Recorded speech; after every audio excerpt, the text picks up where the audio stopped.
Hello and welcome to the pre-season of Season 2 of this career mode with a little rundown on the pace and performance of all the teams and the transfers and all who looks good into the start of the Season 2. Here we are looking at the flashback to Season 1 where Valtteri Bottas clinched the title in Abu Dhabi. Another season where Mercedes dominated, the two Valtteri Bottas and Lewis Hamilton fighting to the wire. No one was able to challenge him last season in Season 1. But going into Season 2, we have some rule changes, and maybe we'll have a different team at the top, and maybe we'll have more of a fight. Can the one team knock Mercedes off that top spot?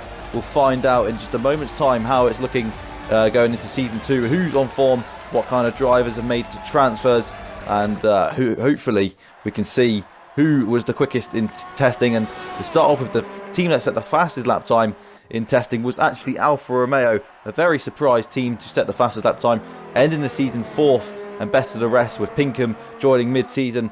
And Pinkham and Weber have had their ups and downs throughout the season as well, but they are both signed for Season 2 and both looking to take the team towards the top 3, but very surprised to be the quickest in testing, set their fastest lap time on the softest compound of tyres. But with these aero changes, they're looking quite confident and feeling quite confident going into Australia and Bahrain with the first few races underway. What can Alfa Romeo do this season? But with the fastest lap time already set in pre-season testing, things are looking good, and that's all that they can do really, is just try and get towards that gap where the top 3 were. They were almost the third best team at the end of last season, ahead of Red Bull. And hopefully this season we can see what these two young drivers in Pinkham and Weber can do as we head into the first few rounds of the season. Can they perhaps get some wins under their belt if their car is competitive? And everything all looking good at Alfa Romeo at the moment, with good chances of moving up towards the top 3 in the next season. And that would be great news to see for sure. But the second team then we're going to have a look at now is Mercedes. Mercedes carrying on like they started at the end of the last season, hopefully with the same lineup of Valtteri Bottas and Lewis Hamilton. Valtteri Bottas looking to defend the Drivers' Championship. Mercedes hoping to stay at the top. And with these aero changes, they're still confident. They didn't set the fastest lap time on the softest tyres. So maybe Mercedes are just holding something a little bit back here, and we should probably see Mercedes still leading the way come to Australia, as most people expect here. Valtteri Bottas hoping to defend his title, but Lewis Hamilton will be hungrier than ever to take that title away from him now, having lost another title to a teammate. He'll be coming into this season full of anger and energy and hoping to take that title away from Valtteri Bottas again. So look out for Mercedes. They should be really up for it this season, and they are feeling very confident again with these aero changes. Even with all the previous rule changes we've seen in the past, Mercedes have been struggled to taking off that top spot. Ferrari, Red Bull and everyone else not able to take Mercedes away from that top spot. So it would be unlikely to see Mercedes lose that top spot again this season, as they come into the season full of confidence again. So looks like everyone else is going to be playing catch up during this season as well, as we see Valtteri Bottas and Hamilton keeping the same team at Mercedes. So it's all looking good at Mercedes going into Season 2. But the third fastest team was a McLaren team, who had a disappointing season in Season 1. Didn't get as many points as they would have liked.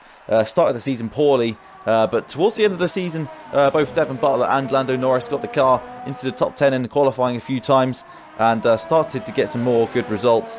But in the start of pre-season in this season, they have looked very strong indeed. Both Devon Butler and Lando Norris are staying on, and they both feel very confident in the car and feel they can be 4th best of the rest. That is a good challenge, good target for McLaren. They're hoping to move up and out of the midfield and back to winning ways this season. Hopefully for them, they feel like these aero changes have moved them up the order, and they've got it right this season, as they haven't been able to in recent seasons. But this season, McLaren are full of confidence, and with the same lineup, the two young Brits driving for their team, they feel like they can easily move ahead and out of the midfield, and we should see McLaren pointing towards the front end of the grid more often, and setting the third fastest lap time as well.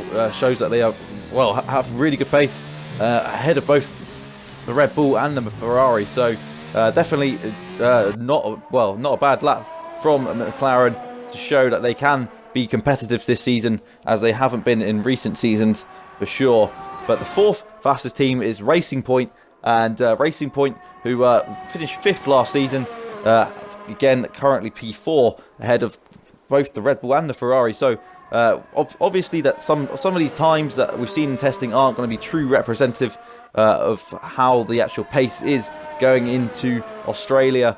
But Racing Point should be fairly happy with having the 4th fastest lap time. Again, keeping Ricciardo and Sergio Perez. Ricciardo joined halfway through the season to replace Lance Stroll, and had a bit of a difficult second half of the season after a couple of good results in the first few races for the team. Unable to deliver as many points as he would have liked to, as Racing Point just about took 5th in the end, as Renault faltered and Alfa Romeo surged on. They ended up having to settle for 5th. This season they'd be happy with the same. They don't really feel that they've made any progress, but they feel that they have not regressed as well. So Racing Point should be there or thereabouts at the top of the midfield, they hope. And with Ricciardo and Perez, 2 solid drivers under their belt, they should easily be in there, and should definitely get a lot of points this season. And well, hopefully if they can develop these aero changes as well, they can perhaps fight for that top spot in the midfield, which is what every one of these teams would want at the moment, and definitely something which we should expect from Racing Point. But now then we move on to the 5th fastest team, and the 5th fastest team was Red Bull Racing, keeping Verstappen and keeping Gasly, although many people were wondering whether Gasly would have stayed on for another season. But here he is in Season 2, staying on with Red Bull, almost losing that 6th place in the driver's standings to Pinkham in the end, but managing to keep ahead of him just by 1 point. They come into the season with hope that they can regain their form that they lost at the end of last season, dropping back and being almost in the midfield in the end, which is definitely what Red Bull don't want. Verstappen, hoping to fight for championships, was furious that they had lost all that pace and dropped into the midfield. But hopefully these aero changes for them have made changes, and hopefully now they can start looking towards the top end of the grid again, because a really disappointing end to last season. And Verstappen hoping to lead the charge. Gasly given another chance. He needs to prove himself this season, otherwise he could be out of the door. And Verstappen also, he could be out of the door if Red Bull don't deliver this season. But they didn't set the fastest lap time on one of the softest tyres. So this pace from the Red Bull is probably not representative of their time, of their pace. So we should see Red Bull towards the top end of the grid again, as you'd expect from their team and all their budget that they have to fight towards the top. So definitely not the 5th fastest team we should expect, at least. But now then, we move to Williams. Now they have the first team to actually have a different driver lineup here. The 6th fastest team in testing, and George Russell is still at the team, but alongside him is Danny Kvyat, who left Toro Rosso at the end of last season to partner George Russell. Robert Kubica is no longer in the sport for the time being. At least he's one of 3 drivers that aren't in the sport at the moment, along with Magnussen and Lance Stroll. So here we go then. We've got Robert Kubica out of the sport, new fresh faces in the Williams lineup.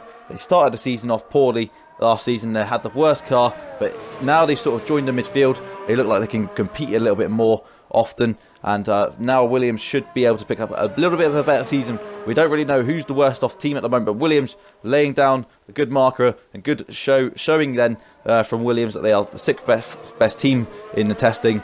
And hopefully this is a sign of things to come for Williams. They can move up the order a little bit, and hopefully for them they can get back to the top where they would so love to be once more. And Williams would love to be fighting at the top, and definitely this season could be the start of that happening, moving forwards. And with Danny Kvyat in their team, it could be looking good into Season 2. And the 7th fastest team was Scuderia Ferrari, really not true representative of their pace, with Vettel and Leclerc both staying on for Season 2. Vettel finishing 3rd last season, ahead of Charles Leclerc in his first season at Ferrari. But Ferrari not showing their true pace in pre-season testing. Have they got something up their sleeve that we haven't seen yet? Maybe going into Season 2 they really need to get ahead of Mercedes now. It's really critical for them, not being able to deliver a world championship in so many years now, and it's a lot of pressure at Ferrari to get the job right. And this season haven't really shown too much pace in pre-season testing. They need to really refine that form that they have lost for so many years, and just try and get the better of Mercedes. But with the 7th fastest time in testing, it's not looking too good for Ferrari. There's not too much confidence around Vettel and Leclerc heading into this season, but there could be something up their sleeve. They could be hiding something. We never know from these pre-season testing times, but having the 7th fastest time in testing isn't very good for the team. But in the end, we should see Ferrari a lot further up the order, as for sure. But with Vettel and Leclerc both looking to fight towards the top end and try and get to the title this season. As we move on to the 8th team now, which is Carlos Sainz and Antonio Giovinazzi, the free agent of last season, joining Renault to partner Carlos Sainz for this season with the outgoing Nico Hülkenberg. And this is a fresh sort of team. The manufacturer team that's had a disappointing end to last season, they just completely dropped off and lost all the pace. And coming into this season is not too confident either. For some reason, it's really not working at Renault. And now coming into the season with Giovinazzi in the team, Hülkenberg had enough. He left the team at the end of last season with the way they just dropped off the pace and were almost the slowest car at the end of last season. Carlos Sainz really struggled when he joined halfway through the season to replace Daniel Ricciardo, who had also had enough after just 11 races last season. And really disappointing stuff for Renault, hoping to get back to winning ways and hopefully point up the top end of the grid. But at the moment, it got pointing towards the other end of the grid, and Renault really not enjoying pre-season at the moment as well. And we're really hoping to be at the sharp end of the grid at this point. But with Giovinazzi and Carlos Sainz, two drivers that are both fairly young still, both looking to prove a point, and both full of hunger, we should see Renault hopefully improve over time. But a difficult car to drive, that Renault. But now we move to the 9th, the team on the grid, and that is going to be Haas F1. And now Nico Hülkenberg has joined Haas F1 alongside Kevin Magnussen, and made a mistake earlier. It's actually Kimi Räikkönen is the other free agent at the moment. So Haas have got Kevin Magnussen and Nico Hülkenberg in their team. They both had history a few years ago, of course, for their little incident in Hungary. But at the moment, with the 9th fastest time in testing, Haas were hoping to be a little bit further up than that. But they have remained confident, though, that these aero changes will help in time. And they've got a good car on paper and should be able to move up. And hopefully they can develop this car well. With Hülkenberg in the team and Kevin Magnussen, they've got two very good drivers at this level. So we should see Haas really competitive in the midfield, and hopefully for them they shouldn't be towards the back end of the grid, but also a very difficult car to drive as well. A few teething problems they've had in testing, a few offs here and there, but Haas remain confident that they can still manage to set some good results. And hopefully for Hülkenberg, he can put his troubles behind him at Renault and definitely have a good season now with Haas. Just some fresh young face, fresh new face at Haas, and definitely could help Haas point in the right direction, going a different way this season with driver lineups. But now we move on to the team that is now bottom of this order, and that is going to be Toro Rosso, and they've got the driver lineup of Romain Grosjean and Alexander Albon, two drivers, one very experienced, one in his only second season now. Grosjean, very surprising move to Toro Rosso. No one really expected Grosjean to end up at Toro Rosso, but here he is at Toro Rosso, hoping to develop the team, hoping to move them forwards, and definitely needing an experienced driver at Toro Rosso. Danny Kvyat was shown the door by Toro Rosso. They didn't really want him after last season, and just only being a temporary driver in the end. Now he's at Williams, of course, but Toro Rosso, slowest of the lap times. We don't really know who's going to be slowest into going into Australia, though, with everyone not really looking too bad in the midfield. Everyone looking very close, particularly between all of the Racing Point downwards towards Toro Rosso. So Toro Rosso remain fairly confident that they aren't the slowest, despite having the slowest lap time. But with Grosjean as an experienced driver, hoping to develop the car, and hopefully for Toro Rosso that will be a good move, and hopefully that will move them into the decent midfield and keep them up towards the sharp end. And maybe Alexander Albon, if he can have a good season, he can end up replacing Pierre Gasly if he struggles again at the end of this season. And Toro Rosso then being the slowest team in Season 2 pre-season.